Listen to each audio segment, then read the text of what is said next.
Shalom kepada seluruh jemaat GBP Taman Firdaus dimanapun berada. Tuhan Yesus memberkati kita semua dan juga seluruh jemaat yang sedang menyaksikan video ini. Selamat hari Minggu. Saya juga mau menyapa Bapak Gembala kami, Bapak Dr. Andi Lukman Jonathan MTH sebagai Gembala Sidang GBP Taman Firdaus beserta Ibu Popi, keluarga, anak, mantu, dan cucu. Tuhan Yesus memberkati. Tanpa terasa kita sudah masuk di bulan Juli. Oleh karena itu, waktu terus berjalan dan kita harus menjalani hidup kita. Life is go on. Oleh karena itu, hari ini saya bersyukur untuk diberikan kesempatan untuk menyampaikan kebenaran firman Tuhan. Sebagai orang percaya, sebelum saya menyampaikan kebenaran firman Tuhan pada hari ini, mari kita bersatu hati di dalam doa. Allah pencipta langit dan bumi, kami bersyukur Tuhan atas karunia-Mu, penyertaan-Mu yang Bapa berikan dalam kehidupan kami. Sehingga kami hari ini masih bisa menghembuskan napas, untuk menghirup napas, untuk kasih penyertaan-Mu ya Bapa. Saat ini kami akan belajar kebenaran firman-Mu Tuhan. Oleh karena itu tuntun kami, biarlah pikiran hati kami dipenuhi, dijauhkan dari segala kuasa-kuasa kegelapan roh-roh jahat yang mau mengambil firman ini daripada kami. Kami tolak Tuhan. Berkati dari awal, pertengahan sampai akhir. Dalam nama Tuhan Yesus kami berdoa dan mengucap syukur kepadamu. Haleluya. Amin. Baiklah Bapak Ibu Saudara-saudari yang dikasihi di dalam nama Tuhan Yesus, saya bersyukur karena hari ini saya masih bisa bernapas dan bisa bertemu dengan Bapak, Ibu, Saudara-saudari melalui live streaming ini. Oleh karena itu kita patut mengucap syukur karena kita memiliki Allah yang luar biasa, Allah yang dahsyat, Allah yang tidak pernah meninggalkan umat-umatnya. Hari ini kita akan sama-sama belajar kebenaran firman Tuhan yang akan menuntun, yang akan menjadi pedoman dalam kehidupan kita. Kita akan sama-sama membaca Alkitab kita. Kita buka dalam Galatia, dalam perjanjian baru, Galatia 3 pasal 3 ayat 3 sampai 4. Dan saya akan membacakan buat Bapak Ibu Saudara-saudari. Adakah kamu sebodoh itu? Kamu telah mulai dengan roh. Maukah kamu sekarang mengakhirinya di dalam daging? Ayat 4. Sia-siakah semua yang telah kamu alami sebanyak itu? Masakan sia-sia? Demikian jauh pembacaan firman Tuhan pada hari ini. Berbahagialah kita yang mendengarkan dan mau melakukan dalam kehidupan kita sehari-hari. Baiklah Bapak Ibu Saudara-saudari yang dikasihi dalam nama Tuhan Yesus, saya akan memberikan tema pada hari ini, yaitu tidak ada kata terlambat di dalam Tuhan. Tidak ada kata terlambat di dalam Tuhan. Sesuai dengan pembacaan kita. Adakah kamu sebodoh itu? Kamu telah mulai dengan roh. Maukah kamu sekarang mengakhirinya di dalam daging? Sia-siakah semua yang telah kamu alami sebanyak itu? Masakan sia-sia? Sebelum saya menyampaikan kebenaran firman Tuhan, saya akan menanyakan beberapa hal buat Bapak Ibu Saudara-saudari. Yang pertama, kapan pertama kali Bapak Ibu mengenal Allah atau Tuhan sebagai Tuhan dan Juru Selamat dalam hidup dan kehidupan Bapak Ibu? Pasti jawabannya berbeda-beda. Sebagai orang Kristen yang keturunan, kita pasti sudah mengenal sejak kecil. Ada juga yang mengenalnya baru dari seberang, dia baru mengenal. Tetapi kita boleh mengenal, tetapi hidup baru kita. Mulai kapan kita mengenal Yesus dan mengakui Yesus sebagai Tuhan dan Juru Selamat? Pasti pertanyaan ini jawabannya berbeda-beda. Ada yang mengatakan saya baru mengenal Tuhan mungkin 1 tahun yang lalu, atau beberapa bulan yang lalu, atau sudah 10 tahun, atau sejak lahir. Tidak masalah. Kita mengenal Tuhan bukan dilihat lamanya kita mengenal Tuhan, tetapi ketika kita mau berbalik sungguh-sungguh kepada Tuhan. Yang kedua, kapan pertama kali Bapak, Ibu, Saudara, dan saya mengalami kasih mula-mula dalam hidup Bapak, Ibu, Saudara-saudari? Jadi Bapak, Ibu, Saudara-saudari, kasih mula-mula adalah ketika kita merasakan kasih yang begitu indah. Kita merasakan bahwa Tuhan itu adalah juru selamat. Ketika kita datang, kita mengaku dosa dan menerima Dia sebagai Tuhan dan juru selamat, maka kita akan merasakan kasih mula-mula. Kita akan mempersiapkan diri kita. Ada beberapa orang yang dia begitu tekun membaca firman Tuhan. Ada beberapa orang yang begitu tergila-gila sehingga mereka beribadah ke beberapa tempat. Karena dia merasakan kasih itu. Oh Tuhan, luar biasa. Kami merasakan hadirat-Mu. Kami merasakan ketika kita menyanyi, kita merinding, kita bisa menangis. Kita merasa bahwa apa yang kita miliki itu semua sia-sia. Ketika kita mengalami kasih mula-mula, coba Bapak Ibu berpikir. Coba bertanya dalam hati Bapak Ibu, Saudara-saudara, kapan mengalami kasih mula-mula? Saya pertama kali mengalami kasih mula-mula ketika saya mulai keluar dari dunia malam. Sekitar tahun 2007. Saya mengalami itu karena kejenuhan. Saya bekerja sebagai bartender. Saya bekerja di klub malam. Jenuh. Saya mengalami hal-hal yang tidak menyenangkan. Mengalami pergaulan yang bebas. Hampir 12 tahun. Tetapi saya bilang, Tuhan, saya sudah jenuh. Saya sudah capek. Saya ingat ketika pertama kali saya merasa lelah. Saya merasa sudah jenuh. Saya sudah tidak lagi bisa, tubuh saya sudah tidak lagi bisa untuk menerima keadaan ini. Saya selalu mimisan. Ketika saya berbicara, dari aroma mulut saya mengeluarkan bau yang tidak mengenakan. Sehingga saya bilang, Tuhan, saya mengalami, oh Tuhan, saya membutuhkan, saya jenuh Tuhan. Saya ingat satu nats dalam Alkitab. Dalam Matius 11 ayat 28. Marilah kepadaku yang letih lesu dan berbeban berat. Aku akan memberikan kelegaan kepadamu. Itulah kasih mula-mula saya merasakan. Dan itu saya mulai bertobat. Tetapi dalam pertobatan itu Bapak Ibu, tidak semudah membalikkan telapak tangan.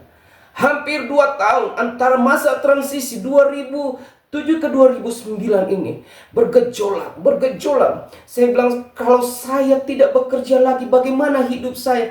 Saya harus makan sedangkan saya adalah anak rantau. Oleh karena itu, saya bekerja lagi, tetapi hati saya tidak bisa. Jadi terus bergejolak. Tetapi saya percaya, tidak ada kata terlambat di dalam Tuhan. Tidak ada kata terlambat untuk kembali kepadanya. Yang ketiga, kapan terakhir kali Bapak Ibu merasakan jamahan Tuhan? Mungkin Bapak Ibu pernah merasakan ibadah atau didoakan atau di KKR merasakan hadirat Tuhan. Kita baru menyanyi, kita baru menaikkan pujian, kita sudah meneteskan air mata. Kita merasa, oh Tuhan, betapa kecilnya hak kami di hadapan-Mu. Kita merasakan bahwa luar biasa. Coba Bapak Ibu mereview lagi kembali. Kenapa saya ingin menanyakan ini? Karena tidak ada kata terlambat. Saya punya beberapa teman. Kemarin kita sering ngobrol. Dia ngomong, bro, saya ini senang ngelihat bro. Kalau ibadah kayaknya excited banget. Kenapa ya? Saya kalau sudah sampai di gereja, saya bernyanyi, saya menyanyi atau mendengar firman Tuhan, tetapi pikiran saya melayang. Tetapi pikiran saya kosong. Saya bilang, brother, mungkin ada hal yang mungkin brother belum bisa melepaskan. Akhirnya saya bertemu dengan dia dan kita sharing. Ternyata dia punya kepahitan karena dia belum bisa melepaskan kepergian istrinya. karena anak-anaknya berada di luar negeri dan dia merasa hampa. Setelah itu saya bilang harus dilepaskan. Jadi Bapak Ibu, ketika ada beban yang masih ada dalam hati Bapak Ibu, mungkin ada amarah, mungkin ada kepahitan, mungkin ada kebencian, mungkin ada sakit hati. Itulah yang menghalangi Bapak Ibu merasakan kasih mula-mula. Bapak Ibu bisa, yang itu yang melakukan, yang bisa membuat Bapak Ibu tidak merasakan hadirat Tuhan. Bapak Ibu, coba hari ini kita belajar, kita flashback. Kapan saya berjanji dengan Tuhan? Kapan saya merasakan kasih mula-mula? Kapan pertama kali saya merasakan hadirat Tuhan? Oh, sungguh luar biasa. Karena ketika kita mengingat itu, perjalanan hidup kita, pasti kita akan merasakan. Dulu saya punya banyak teman, saya pergaulan bebas, kemana saja kita hura-hura. Tetapi sekarang saya tidak bisa. Saya bilang, saya sudah dipenjarakan oleh Roh Kudus. Saya tidak lagi bisa kemana-mana.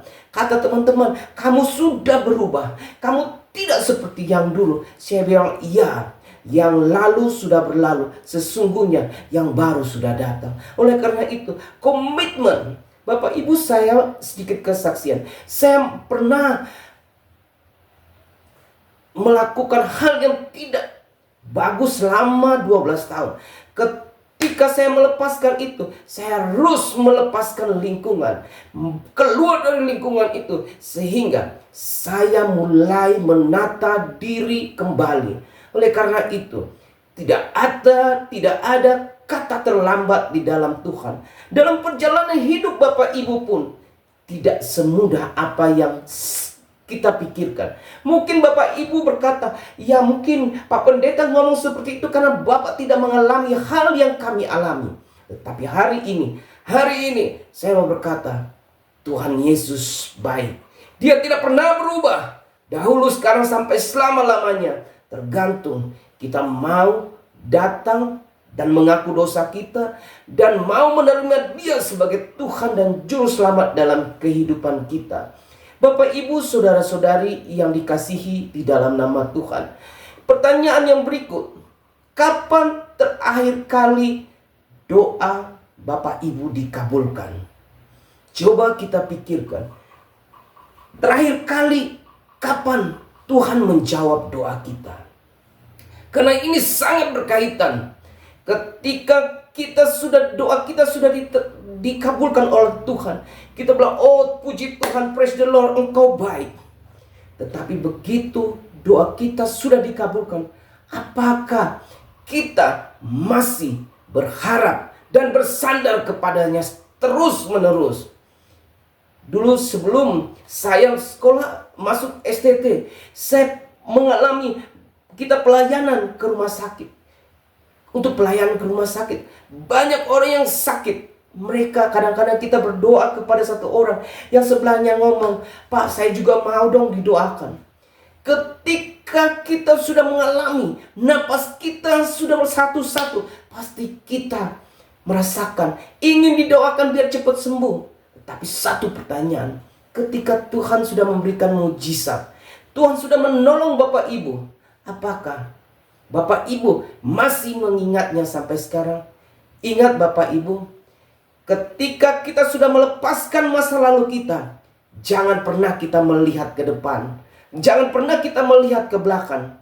Karena ketika Bapak Ibu melihat ke belakang, maka hal yang tidak mengenakan akan terjadi dalam kehidupan Bapak Ibu saudara-saudari. Alkitab berkata dalam Kejadian 19 ayat 26, ketika pada saat Sodom dan Gomora akan dihancurkan, Allah bilang, ayo Lot beserta kedua anak gadisnya dan istrinya, kamu lari dan jangan membelakangi, jangan melihat ke belakang, jangan sekali-kali melihat ke belakang. Tetapi istri daripada Lot tidak mau taat, sehingga dalam Kejadian 19 ayat 26 dikatakan, tetapi Istri Lot berjalan dan melihatnya atau menoleh ke belakang, maka dia berubah menjadi tiang garam. Oleh karena itu Bapak Ibu, hari ini saya mau mengingatkan kepada kita semua sebagai anak-anak Tuhan yang sudah diselamatkan, sudah dibebaskan dari belenggu dosa.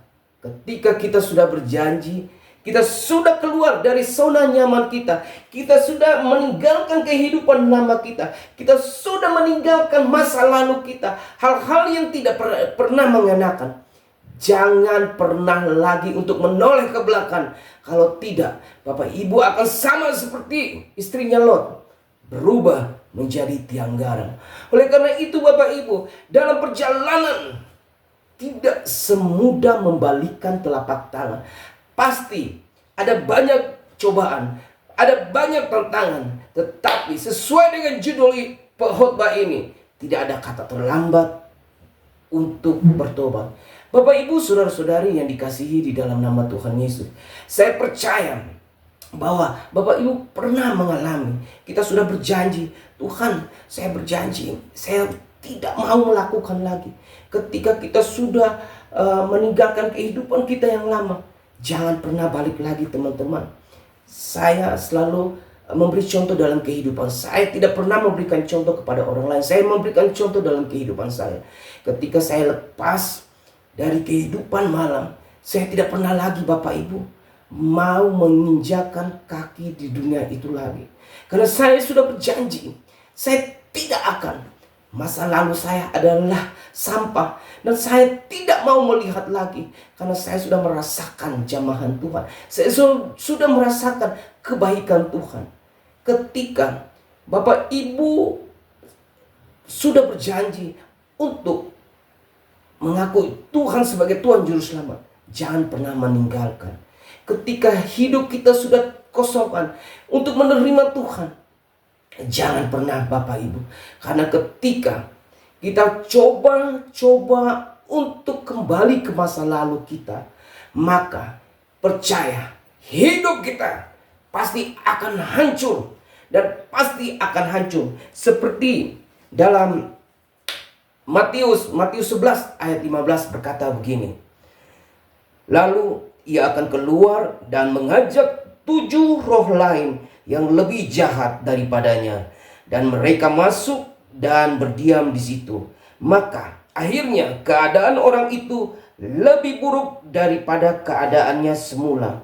Demikian juga akan berlaku atas angkatan yang jahat ini. Amin.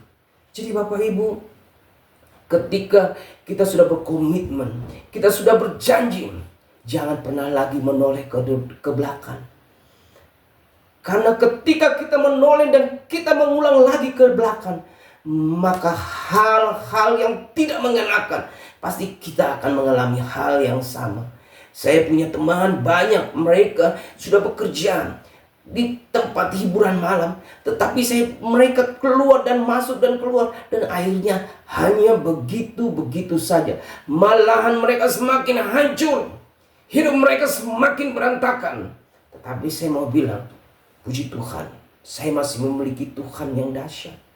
Kehidupan masa lalu saya hancur 12 tahun, tetapi saya bersyukur, terima kasih Tuhan. Karena dari situlah saya mengenal arti kesabaran, arti sebuah proses, arti kebaikan Tuhan, arti daripada Tuhan itu adalah Tuhan dalam kehidupan kita. Yang berikutnya, pertanyaan yang berikutnya, kapan terakhir kali Bapak Ibu berjanji dengan Tuhan? Ini saya mau tekankan. Kapan terakhir kali Bapak Ibu berjanji dengan Tuhan? Ketika kita dalam masalah besar, kita bisa berjanji, kita berdoa atau bernasar, Tuhan, seandainya bisnis saya berhasil, maka saya akan memberikan mungkin 10%, 20% dari hasilnya.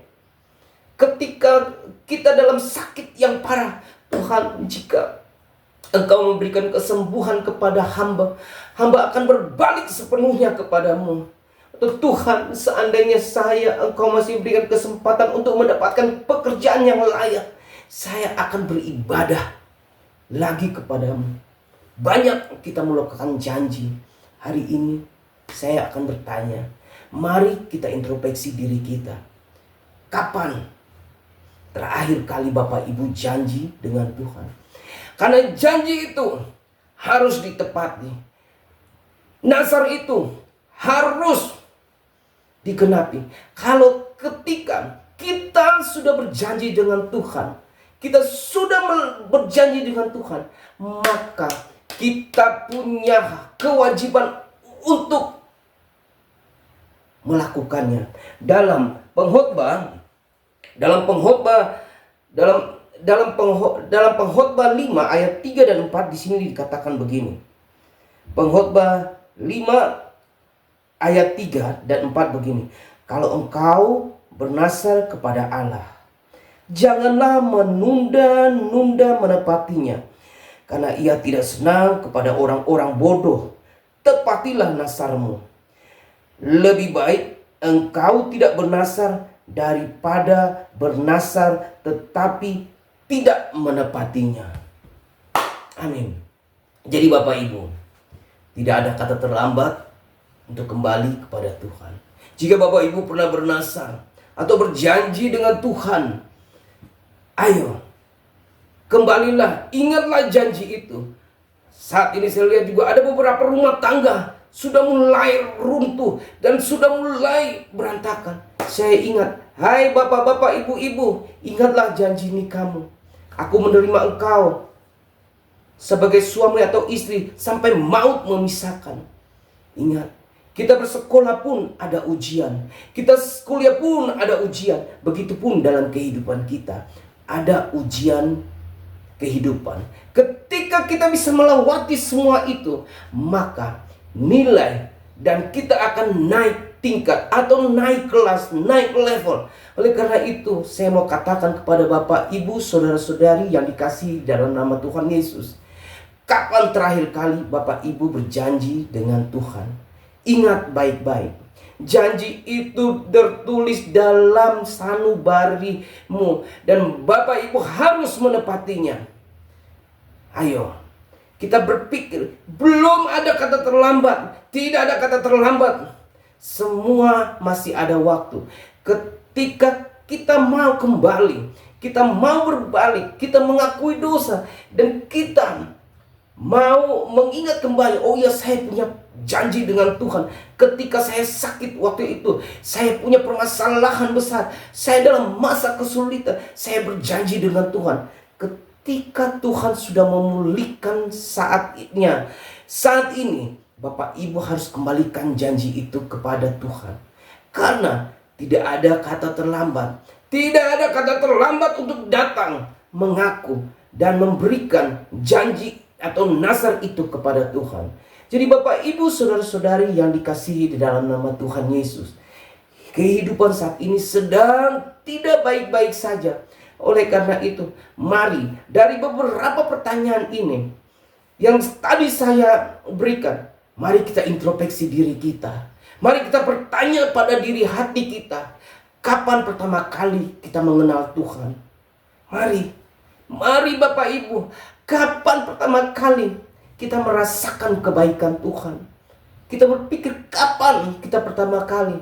Kapan kita terakhir kali merasakan hadirat dan kasih mula-mula?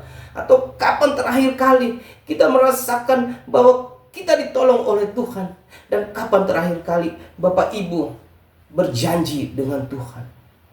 Ketika kita sudah melakukan itu, maka Tuhan akan memberikan bonus yang luar biasa.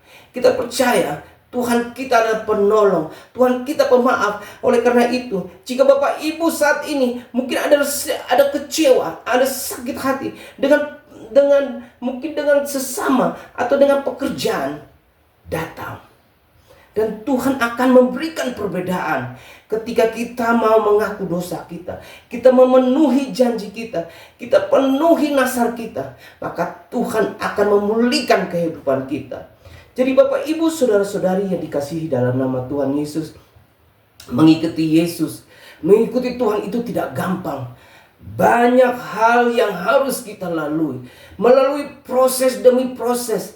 Kalau tidak melalui proses, maka semua sia-sia. Seperti emas, harus dibakar, ditempa, dan dibentuk menjadi emas yang luar biasa. Begitupun mungkin Bapak Ibu saat ini sedang dalam proses. Tuhan, mungkin Bapak Ibu berteriak, Tuhan saya tidak kuat lagi. Bapak Ibu bersyukur, mungkin kehidupan Bapak Ibu tidak seindah yang orang-orang lain, tapi Tuhan memberikan hati, kekuatan untuk melewati semua itu. Jadi Bapak Ibu, saudara-saudari yang dikasihi dalam nama Tuhan Yesus, percaya, pegang janji Tuhan, tidak ada kata terlambat. Mungkin Bapak Ibu sudah lama tidak beribadah. Mungkin Bapak Ibu sudah lama tidak membaca Alkitab. Mungkin Bapak Ibu sudah lama tidak beribadah atau melayani Tuhan. Padahal dulu begitu diberkati, begitu ada kecewa, kita lepas. Hari ini saya mau mengingatkan bagi kita, Tuhan akan memulihkan kehidupan Bapak Ibu. Tuhan akan membuat semuanya indah pada saatnya. Dan pada akhirnya Tuhan akan mengangkat kehidupan Bapak Ibu, saudara dan saya menjadi lebih baik. Dan akhir dari khotbah ini, saya akan menutup dengan sebuah ayat dari Maleakhi 3 ayat 18.